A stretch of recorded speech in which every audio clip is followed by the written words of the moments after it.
Hello guys, welcome to share बाजार। पहले बात करेंगे मारुति की, जहां पर एचएसबीसी ने बाय कॉल दी है। 14,500 के टारगेट्स दिए हैं मारुति के स्टॉक पर। फिलहाल 12,400 पर कर रहा है ट्रेड।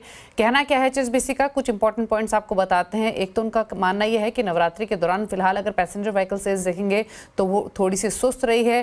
पैसेंजर व्हीकल इंडस्ट्री में जो डिमांड ग्रोथ है सालाना आधार पर नवरात्रि के दौरान वो 3% के आसपास रही है। वहीं two wheelers comparatively better place रहे हैं और वहां पर 12% के आसपास की ग्रोथ दिखी है सालाना आधार पर। यानी पैसेंजर व्हीकल और टू व्हीलर्स में डिमांड जो रही है वो उम्मीद के मुताबिक ही बढ़ी है। ऑलरेडी बहुत वाइब्रेंट डिमांड की एक्सपेक्टेशंस नहीं थी, स्पेशली पैसेंजर व्हीकल सेगमेंट में, और आगे यहाँ से फर्दर डिमांड बहुत तेज़ी से बढ़ेगी, इसकी एक्सपेक्टेशंस भी नहीं है। Q3 में जो डिस्पैच रहेंगे वो थोड़े वीकर साइड पर ही रहेंगे, लेकिन अच्छे वैल्यूएशंस हैं और 2025 में कुछ इंपॉर्टेंट लॉन्चेस हैं जिसमें एक ईवी भी शामिल है, इसलिए मारुति पर उनकी तरफ से बाय रेटिंग रहेगी। तो यहाँ पर व्यू है एचएसबीसी का और मारुति। एचडीएफसी बैंक की अब बात करेंगे। यहाँ पर जेफरीज की रिपोर्ट आई है, बाय कॉल उन्होंने जेफरीज पर दी है, टारगेट रखे हैं 1890 रुपये प्रति शेयर के।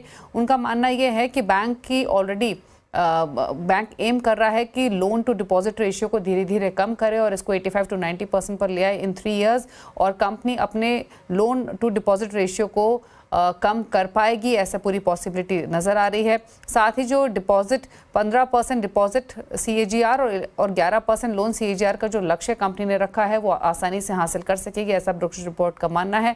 साथ ही जेफरीज का ये भी मानना है कि ब्रांच रैपअप से भी डिपॉजिट बढ़ने में कंपनी को मदद मिलेगी। इसके अलावा लोन ग्रोथ सेक्टर के बराबर या फिर उससे नीचे रहने की पॉसिबिलिटी है। फंडिंग कॉस्ट घटने से NIMs को सपोर्ट मिलेगा आगे जाते हुए, और प्रायोरिटी सेक्टर लेंडिंग में जो मुनाफा है उस पर कोई खास असर इसका नहीं होगा। और एक और इम्पॉर्टेंट चीज़ वो है इनसिक्योर्ड लोन को लेकर। अनसिक्योर्ड लोन्स की रफ्तार घटने से जो फंड की लागत है वो भी घटेगी। तो ये कुछ की पॉजिटिव्स वो देख रहे हैं HDFC बैंक में जेफरीज, और इसीलिए उन्होंने जो टारगेट दिया है वो 1890 के आसपास का दिया है।